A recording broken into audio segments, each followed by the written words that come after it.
The Golden Hour Birth Podcast, a podcast about real birth stories and creating connections through our shared experiences. Childbirth isn't just about the child. It's about the person who gave birth, their lives, their wisdom, and their empowerment. We're Liz and Natalie, the Golden Hour Birth Podcast, and we're here to laugh with you, cry with you, and hold space for you. Welcome, Golden Hour Birth Podcast. I am your co-host, Liz. And I'm your co-host, Natalie. Thanks so much for joining us tonight. Thank you guys for having me. I'm really grateful to be here. Yeah, us too.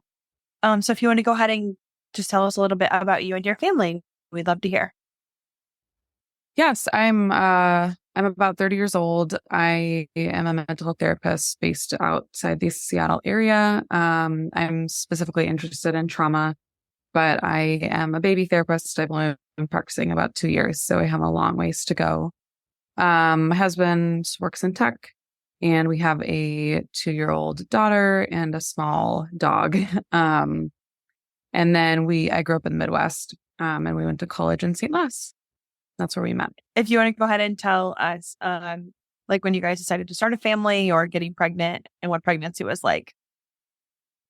Yeah. So I think when I was thinking about what I wanted to talk about, it's hard because there's a lot of like heaviness to my story and then also my birth story. And so, I'm a counselor, so I use some counselor language sometimes, but I think some of the language I might use is a little bit, well, there's just like a weight to it. But something that I wanted to share before I talk about what went into getting pregnant that I feel like is really important is, just my thoughts on having a family.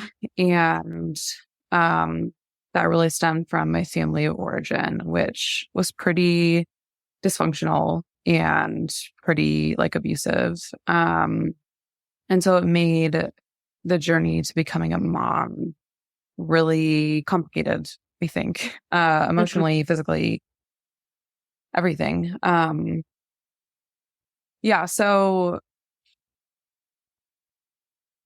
Just a little bit of background before we talked about getting pregnant.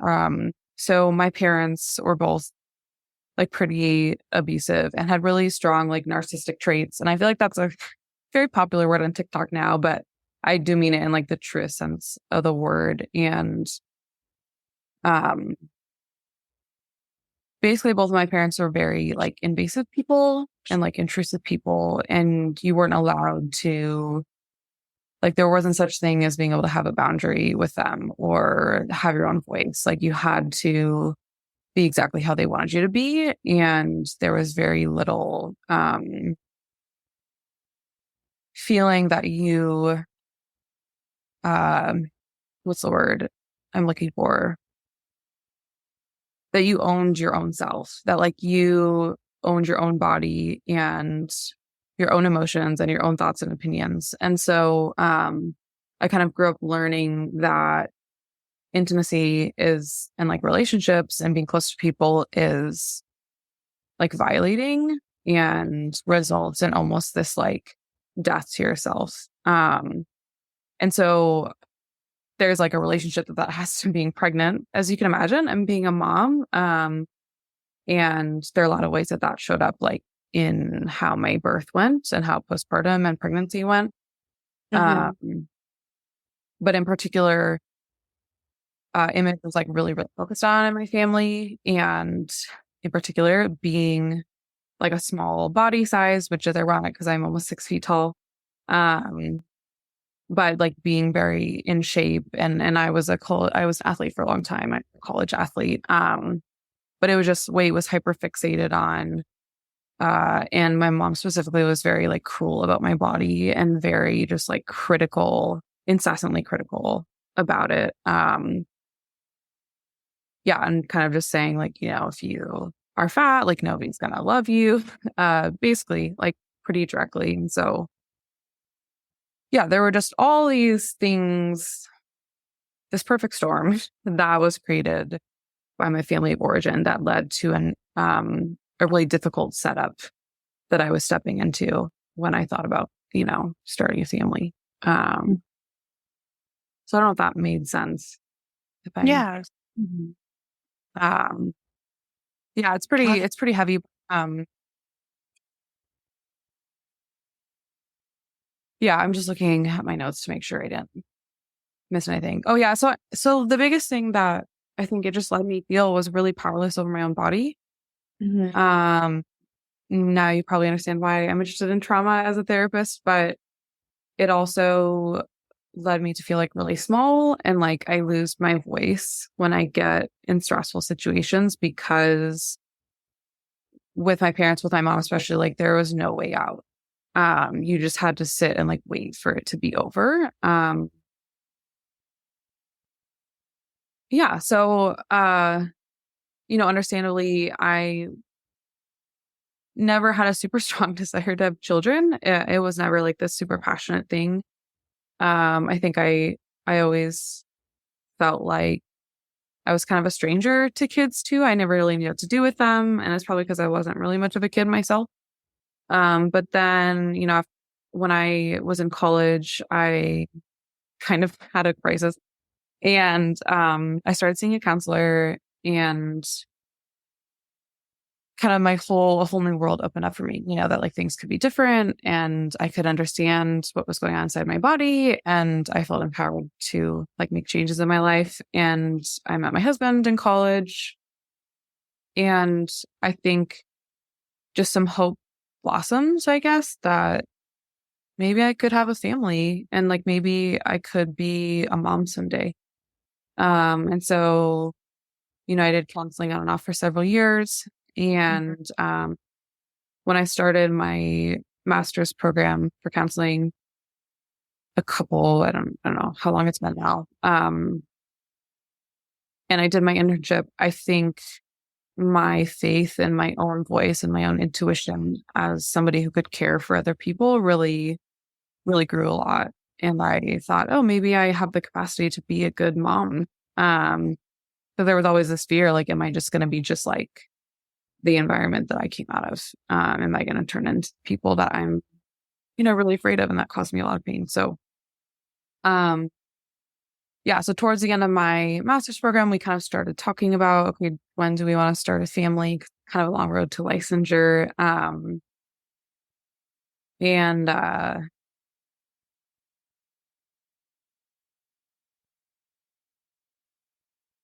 so, I think this is where we maybe took a step too hurriedly, and I wasn't really listening to like my own intuition.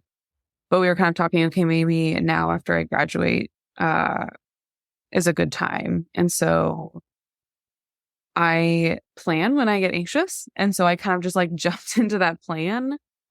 Um, Even though I think a part of me was kind of like numb to that and like didn't feel ready. And I think part of it too is I thought it would take a little while to get pregnant. Uh, and that did not happen. We got pregnant the first month that we tried. And going into this, I had done natural family planning, the Creighton model, which is like tracking your cervical mucus for some years. And so I had like pretty good awareness of when I was ovulating and stuff. Yeah, so we were surprised. Um, yeah, when we got pregnant. And I remember this feeling of like dread, kind of, and this feeling of like I should be happy about this, but I'm Mm. not. Um, and then the shame of like, oh yeah, am I just turning into, my mom or turning into my parents? And then 2 weeks later, the COVID happened and the COVID quarantines were announced. Um, so yeah, there's a lot more info there, but that's kind of, yeah, the journey to me being pregnant, which I think there's some sadness that it's not a happier story, you know? Yeah. Yeah. And I'm sure the COVID added a layer onto it with like not being really able to like see anyone and celebrate with anyone. yeah, I think not having some of that joy that would have been expressed to me by other people was definitely part of it, and like feeling alone. I do remember though, like other people would say congratulations, and it would be hard to receive it because I didn't feel happy. Yeah. It felt like, yeah, I'm not happy about this. But I feel like I should be, so it was just this very, I don't know, it was just a battle, like the whole pregnancy. It was this very like fragmented experience, part of me like so wanting to be a good mom and like changing these generational patterns. And then another part of me like screaming to get out of it almost. And it was just a very confusing experience, I guess. Yeah. Yeah, it wasn't, yeah, wasn't great experience. So Yeah.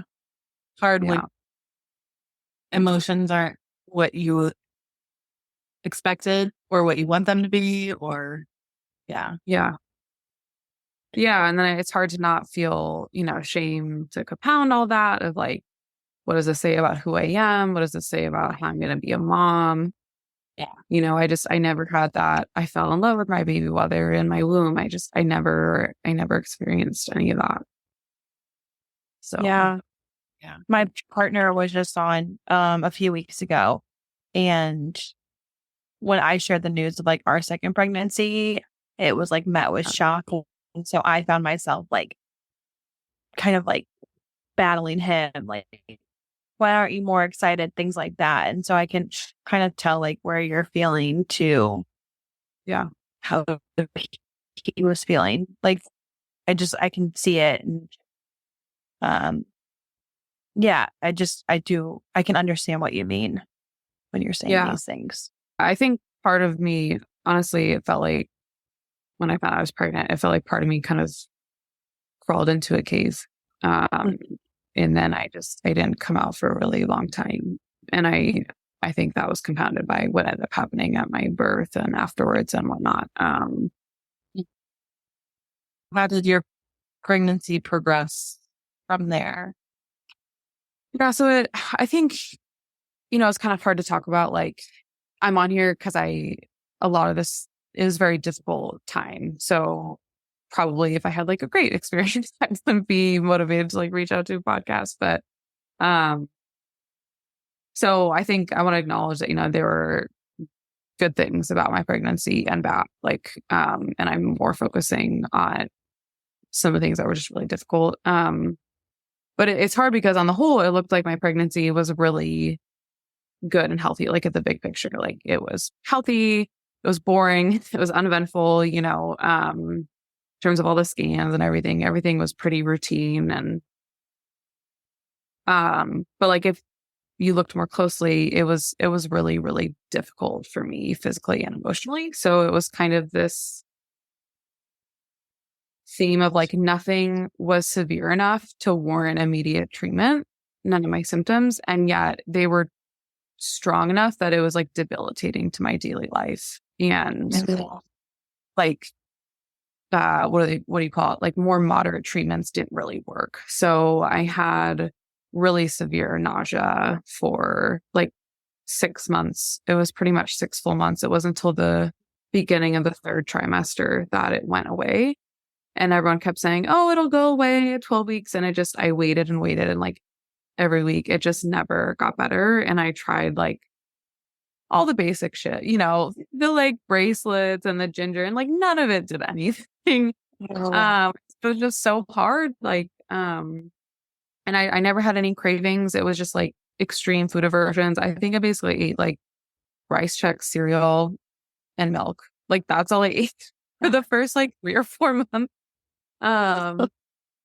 It was terrible. And so like I don't eat rice checks ever anymore. But I think I only threw up like 3 times. But it was really hard because going into it, I have a really strong fear of throwing up. And so it was just terrible being in this state of like almost throwing up and nothing really helping. And I did end up finding the Unison B12 did help, but my doctor never told me about that. I basically found out about that like online. And this there's this big theme of like my doctor's care providers really sucking. That will be apparent, but so I felt really on my own and really kind of like alone, that things are really different than what the guides were telling me I should be feeling. And then on top of that, I gained like a lot of weight. And so I think I had gained like 15 pounds in the first month or two. And so all the apps were like, oh, you should have gained like, 2 pounds, or your jeans will be a little tight. I was like, I had to buy all new pants like a week ago. I don't know what you're talking about. So it was just tough. And then psychologically, I was having a really hard time with it. I think I just felt like that, theme of like violation or intrusion from my family was playing out. Like it was really unsettling to have this like being inside of me. And,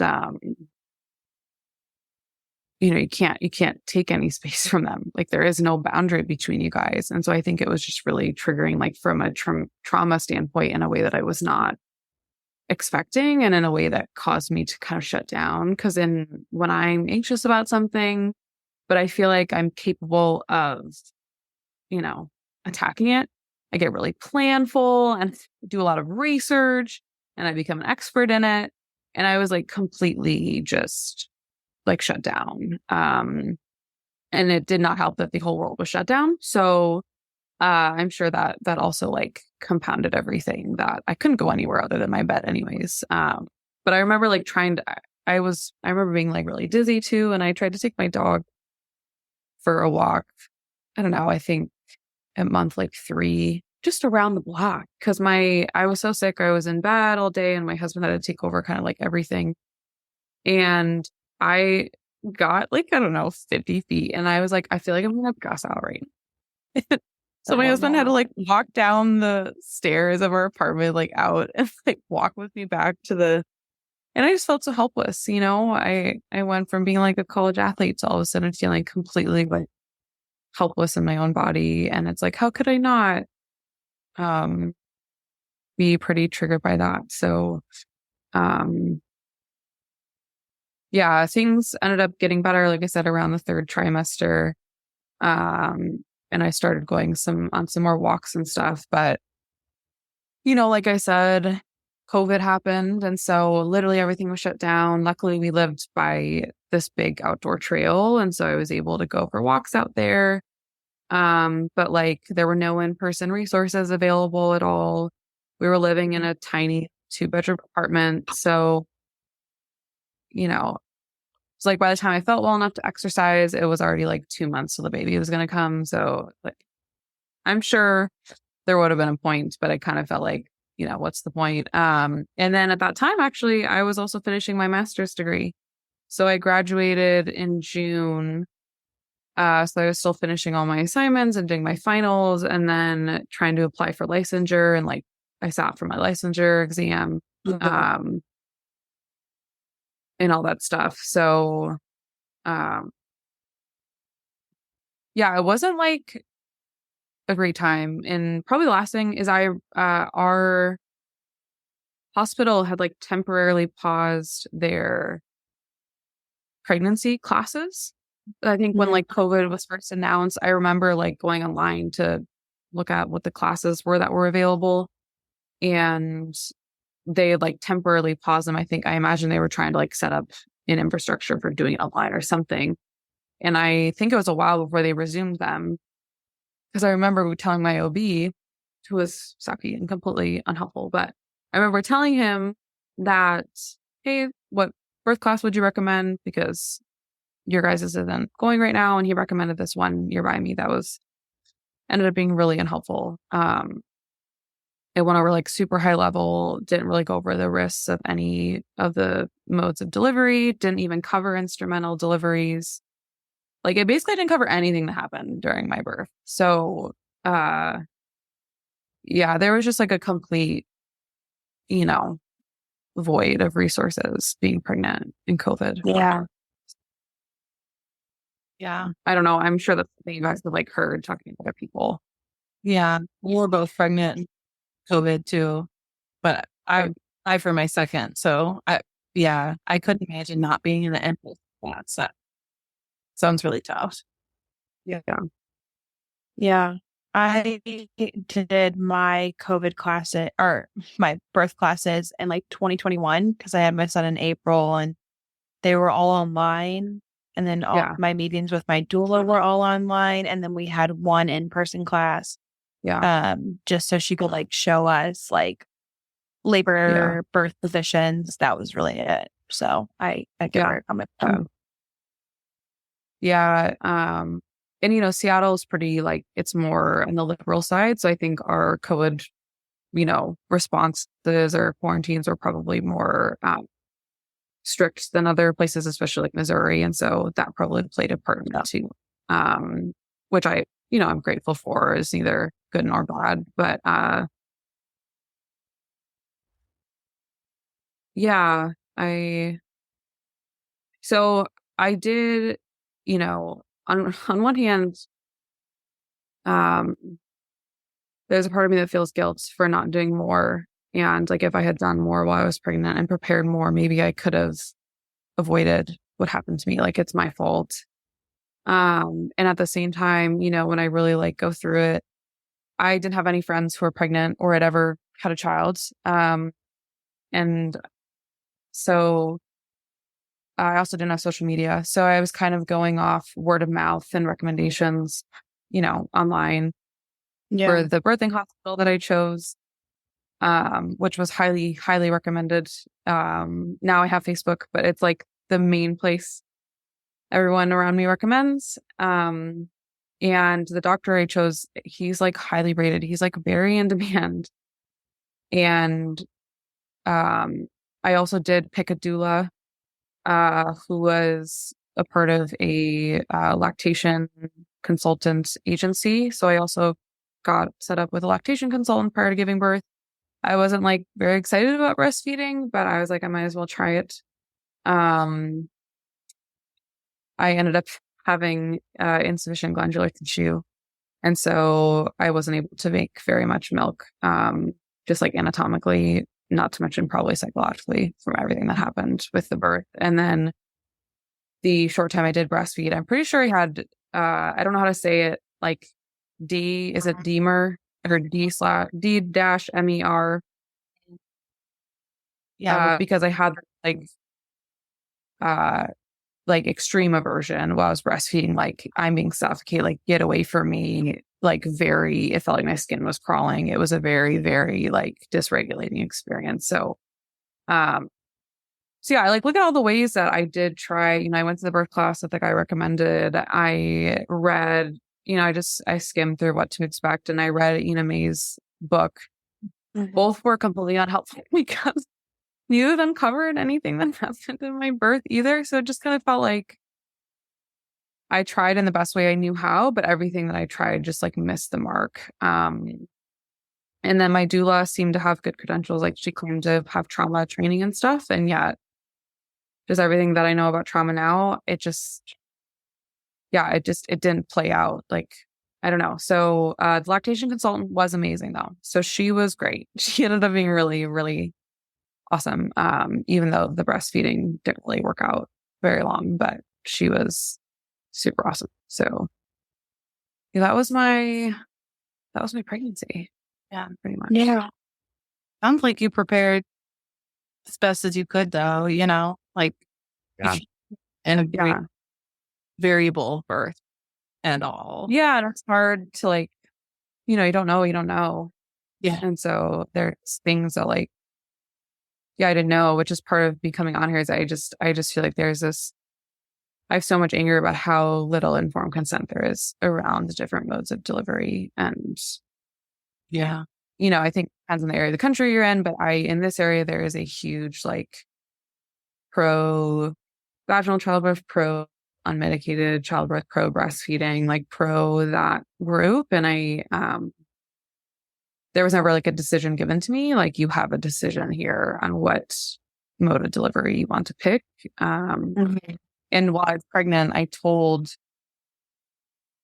shared a little bit with my provider. I tried to say, you know, I have a history of trauma, especially around my body. Like I don't really want comments on weight unless you're super concerned about my health. my mom had really, really difficult vaginal deliveries. And I brought that up to him and I said, and very late gestation. And my grandma also had very late gestations. And he said, because I was like, doesn't that make a difference? And he said, no. He's like, it'll be great. You're tall, so it'll be easy, basically.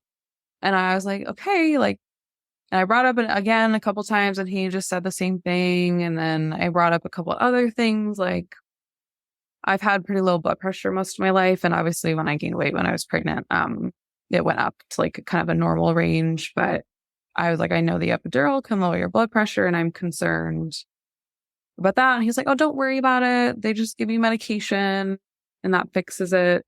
I'm like, okay, like you're telling me I shouldn't worry about this.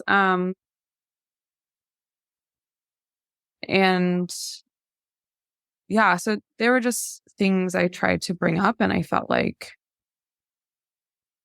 at any point and I talked to my doula about those things too, and nobody really like engaged them. Like nobody's like, oh, like you have trauma around feeling really out of control around your body. Have you considered introducing some more control to the environment? Like, I think it was just the message that was communicated to me was just the way that you do it is having this really empowering, like feminine power, vaginal birth. And like, that's how you'll heal. And I think I feel frustrated that I did try to communicate all these red flags or like warnings that, hey, this was going to be really difficult with my limited knowledge of childbirth. And they were kind of dismissed, basically, or not taken seriously. And I'm kind of haunted by, what if just one of those people turned around and was like, wait a minute, have you thought about this? Like, did you know you have some choices? Did you know you can have a cesarean section? Did your mom have instruments? Do you know how badly did she tear? Did she have an episiotomy? And I didn't know any of those things. And of course, after I gave birth, I asked her all those things, and she actually withheld a lot of information from me about how her birth went. So yeah, my mom was induced at 42 weeks with all 4 children. Wow. She pushed for 4 hours with my older brother, who was the first child, and he did not come out, and she didn't have an epidural or anything. And they basically wheeled her to the OR and they're like, we're going to try instruments before we have to do a C-section as a last case scenario. And they tried vacuum a few times. It didn't work. And then they did forceps. And they gave her an episiotomy and she still tore all the way. She still had a 4th degree tear. And she was stitched up by a resident. And, luckily she doesn't have any fecal incontinence issues to this day, which I will get into, which was not the case for me. But I didn't know any of that. I thought she was able to get the baby out like without assistance. And then the later children, she still had to push for like 3 hours for the other children. None of them came before 42 weeks. And my grandma my mom was the youngest child of 6, and my mom had to be taken out with forceps, and my grandma didn't go into labor until 43 and a half weeks. And so I think that like, I'm really grateful we have a lot of statistics around, okay, after 42 weeks, the rate of stillbirth goes up significantly. Mm-hmm. And I don't know if it was like an Ina's book or I don't know if I'm saying her name right. I could be butchering it. In her book or somewhere else, it was like, there's an estimate, I think 10% of women naturally gestate to like 43 weeks. And so I think I'm probably in that category. And so there really just isn't a lot of space for me in our modern medical system. Like, I don't know. So a lot of red flags. It's not going to go well. Yeah. And everybody ignored them. So yeah, it's frustrating retelling it because I'm like seeing the train about to derail off the cliff and I just have to like watch it and it's terrible. So yeah. Thank you guys. I talked to another guest about like how she's like trying not to make family history happen. And you're like saying it's family history. Like, here it is. It's right here in front of you. and you guys are just letting it go by because I look like I'm tall. I look like my body's just gonna, like have this baby. Yeah. And my other things like my cervical checks, I knew like, okay, there's different data. You don't have to have them. I like did one, but like they were horrific. Like they were so painful. I remember I started crying after the first one. Like I couldn't talk for like a minute afterwards. I was like, if that is just a cervical check, I don't know how labor is going to go. I was like, I've never heard anybody say that they are that painful. So I was immediately like, what is wrong with me? This doesn't feel like a good sign. And the doctor, again, like dismissed it. He kind of he made like kind of a mean joke, actually, which should have been a red flag to me. But, and so again, like, why didn't anyone say, hey, maybe you have a hypertonic pelvic floor, which is a huge increased risk for tearing. Maybe you should do some PT. Maybe you have a smaller, like pelvic outlet. Let's think about this for a second. Yeah. None of that happened. There's not a lot of prep, individual prep. It's like there's a class you can take, but then like, I mean, I appreciate the, natural movement and stuff like that, but sometimes like the breast is best campaign, like free birth, all this stuff. It's like, that doesn't work for everybody. And like, we have medical technologies that we're not using. And it's just, it's hard because, a lot of the stuff that I'm interested in with my job around trauma is about, one, how kind of the body keeps the score. But also how, our bodies have a lot of innate wisdom and power. And our intuition is one of our strongest tools that unfortunately trauma kind of mutes that, I guess is the best word, or I'm not sure how to say that. But, and so part of, recovering from trauma is rebuilding our signal with our intuition and trusting it. And so there's this tension that I feel in how my birth ended up, and this, movement of your body knows what to do. And just that idea. Because I do believe that with the trauma work that I do is that like our bodies have a lot of wisdom, and also, our bodies like don't always do things the way that we hope they do, or that maybe they were meant to function or whatever. Like the world, there's a lot of brokenness in the world. And so I was like thinking about it before I came on here, and I was like, how would it almost feels like I'm straddling this tension and I don't really know what to do with it, because I don't think it's true that like, vaginal birth destroys all women's bodies. Like that's a horrible, there's a lot of patriarchal sexism in that. But I also don't think it's true. Like your body knows what to do. Your body won't make a baby it can't give birth to. Like it's just not true. It's just not always true. And I absolutely think, the United States medical system is not set up in a way to set up an environment that's safe and would facilitate better births. Like I absolutely, I wonder, okay, if things were set up better for me so that I felt safer and supported, maybe things would have gone better. I do think that, but I think it's still been really difficult. I just think physically, anatomically, there's probably just something in my body that would be really, really difficult for me to give birth vaginally. So I'm trying to hold like both of those things as true, I guess. And that, not demonizing one way of giving birth or another, but that just wanting to draw attention to that there are really real long-term quality of life risks in vaginal childbirth that have higher rates of occurrence in cesarean section complications or similar rates of occurrence. And they were never addressed to me. And I don't think that they are often addressed. And especially if, I'm only going to have one child or two children, which I'm not having any more children because I cannot do that to my body again.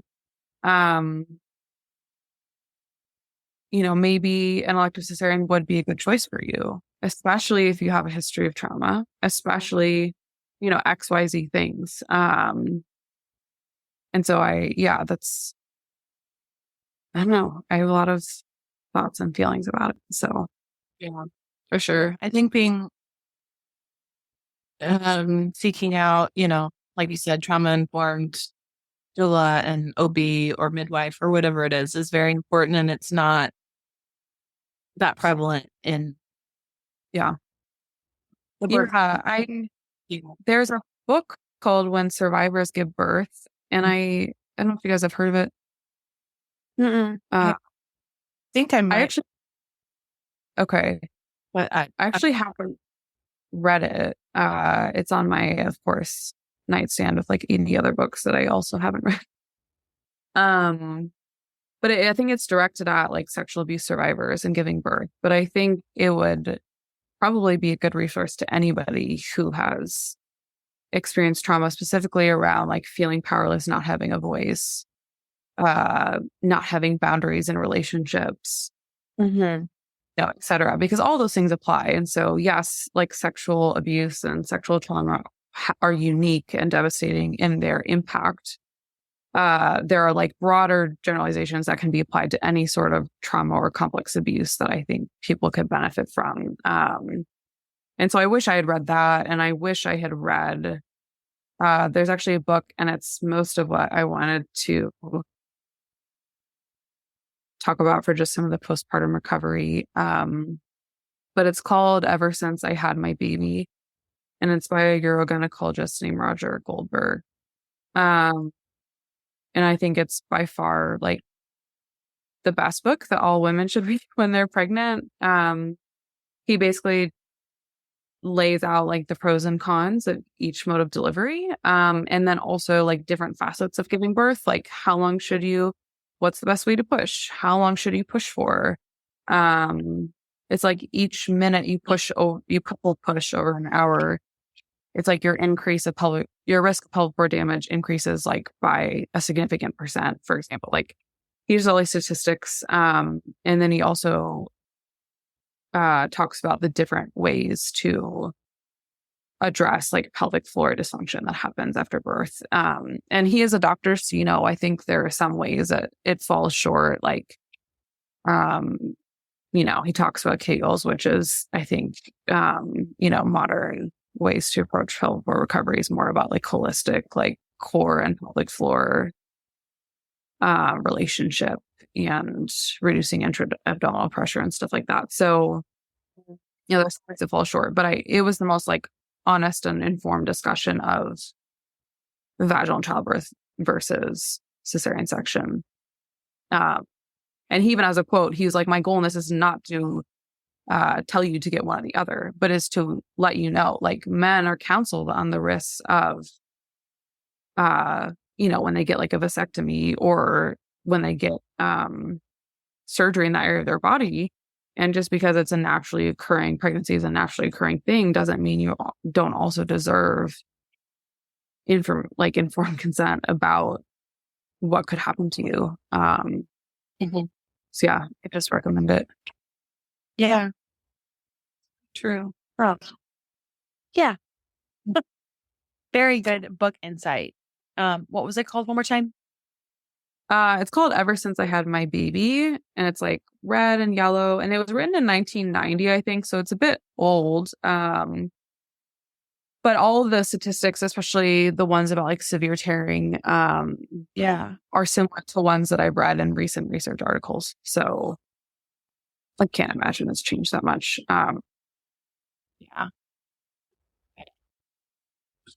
Yeah. So anything else you want to add before getting into the birth story? Probably not. Yeah. And I'll try to give more Cliff Notes versions because I know we're almost at an hour. So, oh no, you're fine. You don't need to rush. Yeah, don't rush. Whenever you're ready, we can go into the birth story. I'm just looking at my notes to be sure.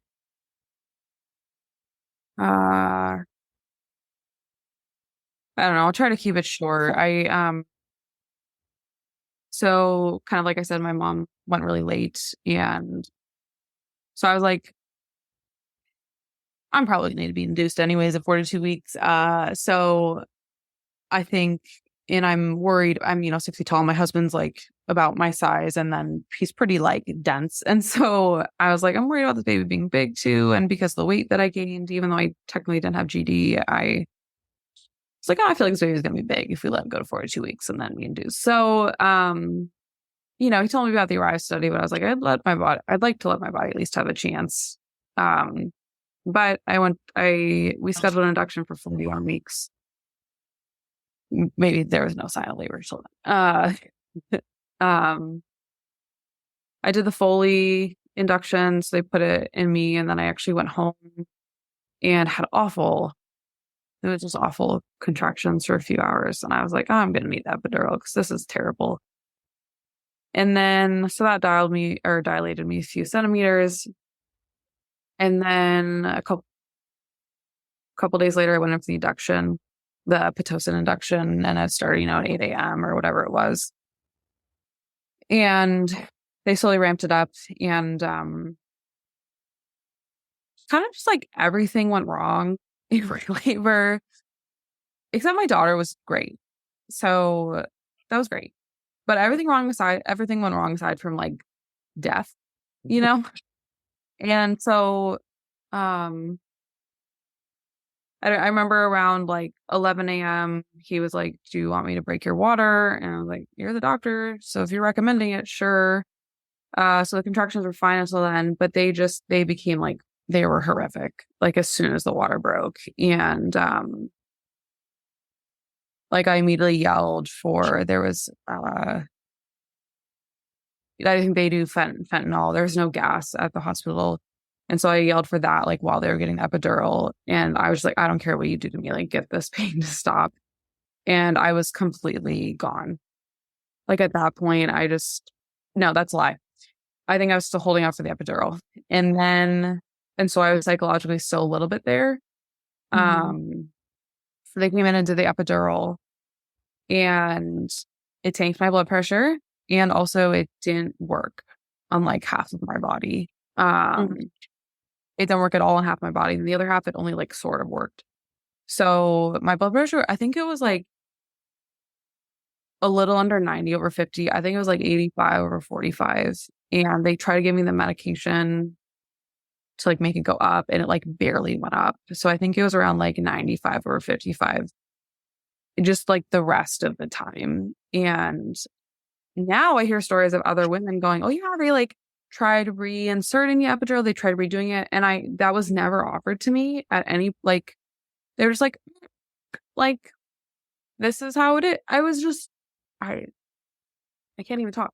Yeah. So I felt a little bit better, but I was basically, I felt really sick, really nauseous, really kind of faint. And it was just that way the rest of the time. It never fixed itself. And then it didn't work on half my body. So at that point, I was like psychologically shut down. I was just kind of gone. And I remember saying, hours went by. The dilation took forever. Understandably, my body was like, this is terrifying. I don't want to, not safe to have a baby right now. And I just felt really helpless, and I felt like I couldn't talk. The only thing I could say was like, I want to die. And I just kept saying that like over and over. And I could tell the nurses were like frustrated with me. They had this like frustrated tone, and they would ask me like, what's wrong? And that was the only thing I could say. Or I even stopped responding to their questions. And I just like kind of laid there. Or I'd like just cry. That was the only thing that I could do. And nobody, like, they never asked for my doctor. Like, my doctor never came and checked on me, the anesthesiologist. I had to ask for them. I was like, I don't even know what my doula was doing. She was like very quiet the entire time. She was like putting shit on my back. But I was like, that's not what I like. Yeah, that's what I was clearly people there? Like, yeah, she was there. She was like, trying the tens machine or like trying, like do the sideline with a peanut on between your legs and like trying to get me different positions. And I don't even remember holding things to my forehead because I was, felt faint and stuff, but I didn't need that. I needed someone to go, this lady is not here anymore. And this is like a code red and someone needs to get in here and do something about it. And I didn't know that's what I would need because I'm a very assertive person when I'm very with it. But when I'm in collapse mode, I'm not. So yeah, nobody. Yeah, so it was just like that. And I'm just so upset that it didn't occur to anybody like, maybe we should let her know, hey, you have some choices here. yeah. Don't just have to sit here and wait for this to be over. Right. And so I think, it's like, wow, if another doctor had come in and just looked at me, gone, this person is not doing well. Like, we can give you a C-section and the baby will be out in an hour. Like, like, I don't know. It's just why didn't anyone, I don't know why anybody just didn't tell me that. They just left me there. So yeah, I don't know, about 11 or 12 was when I started. I wasn't fully dilated until 10 p.m. And then I think it was a little bit before that, I started feeling even warmer. So I was already feeling feverish. I was shaking and nauseous and faint, but it like got worse. And I started developing a uterine infection because, the water, I don't know. Somehow bacteria got up there. And so I had a fever. Then I felt even worse. So I was like, that's great. So yeah, so then I finally was fully dilated and I asked, like, can I push? Because I was like, okay, now I can at least do something. And I had some function in my legs because epidural didn't really work. So, and they were like, yeah, let's push. Turns out that was horrible. That is a horrible idea. Do not purple push. Do not push like you're going to poop. And that's what they all said. It's like, push like you're going to poop. And my doula said that. And it's horrible, horrible for your pelvic floor. And in other countries, they don't. In Australia, I talked to this one lady who had a severe tear, and she was like, they don't even let you purple push for more than an hour because of the amount of damage it does. And I remember pausing and going like, I don't feel like this is the way I should be pushing. Like, this doesn't feel right. Are you guys sure? They're like, no, this is how you're supposed to push. And it's like, all I was doing was catalyzing the damage to my asshole. So do not, obviously if it's an emergency and your doctor's like, you need to get this baby out right now, but like, do not purple push more than, just don't do it. You're supposed to like, push with your obliques, kind of blow out. It's like you're exhaling and whatever. If you like do a pelvic floor program that is focused on abs and core, they'll like tell you how to do it. But that was very frustrating. And so I basically just purple pushed for like 3 hours and it did nothing. Yeah. Nothing happened. While I had an infection. I think the pelvic floor therapist and the nurses need to get on the same page around here. Like if they're telling us to put we have to poop, but yet it's doing so much more damage. Where is this disconnect? Yeah. So I don't understand because that's what everyone said. And so technically we actually all poop wrong because we're supposed to like squat. And when you poop, you are actually supposed to like exhale while you're releasing the poop. So technically, if we all poop correctly, we should push in labor like we push like we're going to poop. But we all know none of us like that. And so, very frustrating. But I know, that's right. It's called, I think, the Body Ready method. And then Lauren, I think, Ohayan. But those are, she does a postpartum program called Restore Your Core, but she also contributes to a prenatal program. But they talk about all this stuff. And So it's like, oh my God, why didn't no one tell me that? So don't do that. So yeah, the baby didn't come out.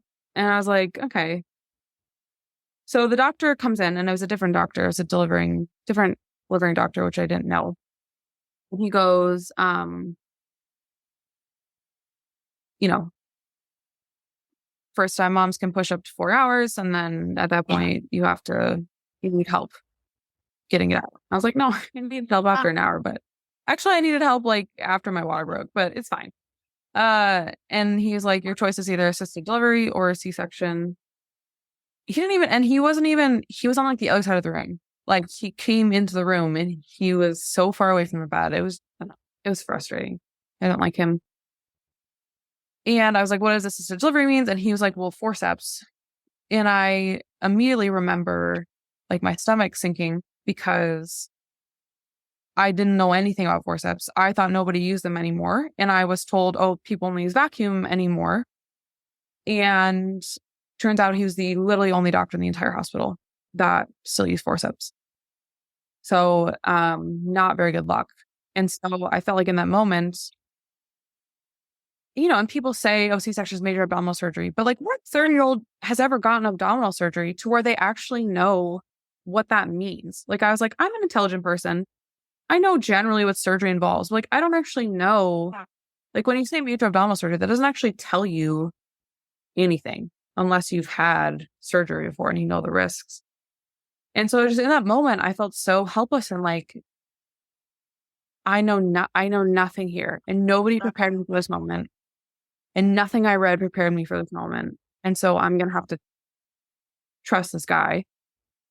And so I asked what the risks of each one were. And then he said C-section is major abdominal surgery, which again tells you nothing. At that point, I was a little bit worried between like my blood pressure and the reaction to the epidural. Was like, I don't know, would I survive a C-section? But I was assuming that. Like I was making a lot of assumptions in my head. But then he said with forceps, he was like, I've been using them a really long time. I'm really good at using them. And then he said, there's like a, small chance of like superficial lacerations to the baby's head. And I mean, you might tear worse, but I've been using them a really long time and I'm really good at them. And so I was like, okay, this has been a living nightmare. So, and I just wanted it to be over. And so I was like, I actually asked everybody to leave the room so I could talk to my husband and my doula alone. Like, what do you guys think? I don't know anything about this. My doula said nothing. She said nothing. She didn't say, here's what I know about forceps. She didn't say, hey, do you want to call someone? Like, do you want to call your parent? Do you want to call? She didn't say anything. And so my husband and I were basically like, this needs to be over. And he said he's really good at using them. So, in my mind, I was like, oh, and everybody tears. So like, why would it be that bad that I might tear worse? Like most people get a secondary tear. And I was like, oh, and they can just repair it. And I have the epidural, so like I won't feel it. So like, why would that be a big deal? And it sounds like there's not a good chance of that happening anyways. And so, he did the forceps, and I think he had good technique because she didn't have any scratches or anything on her. And he actually pulled them out before she crowned. So like I think she was probably like stuck in my pelvis because he kind of like readjusted her head, and then I pushed her out. So, she actually ended up having a 99th percentile head. So, so I don't think she was going to come out, without force. And she was 8.5 pounds. So not huge, but not small. And so if I had gone to 42 weeks, probably would have been very big. And I asked him if I tore, and he held up 3 fingers to me. And that was all he talked to me. He didn't tell me anything else the rest of the night. So he held up 3 fingers, and then he repaired it, and then he left the room. And I was like, I know that's not good. Thank you for listening to part 1 of Leigh's story. We'll be back. next episode with part 2. Thank you for joining us on this episode of the Golden Hour Birth Podcast. We hope you've enjoyed our discussion and found it insightful and beneficial. Remember, the Golden Hour Birth Podcast is made possible by the support of listeners like you. If you appreciate the content we bring you each week, consider leaving us a review on your favorite podcast platform or sharing the show with your friends and family. Your support helps us reach more people and continue creating valuable episodes. If you have any questions, suggestions, or topics you'd like us to cover in future episodes, we'd love to hear from you. You can reach us on our website, www.goldenhourbirthpodcast, or connect with us on social media. We value your feedback and want to make sure that we're delivering the content you want to hear. Before we sign off, we'd like to express our gratitude to our incredible guests who joined us today. We are honored that they trust us enough to be so open and vulnerable. We're grateful for their time and willingness to share their stories with us. If you're interested in taking the conversation further with us, join us on our Facebook group, The Golden Hour Birth Circle. We'll be back next week with another exciting episode, so be sure to tune in. Until then, stay golden and remember to take care of yourself. We'll catch you on the next episode of the Golden Hour Birth Podcast. Bye!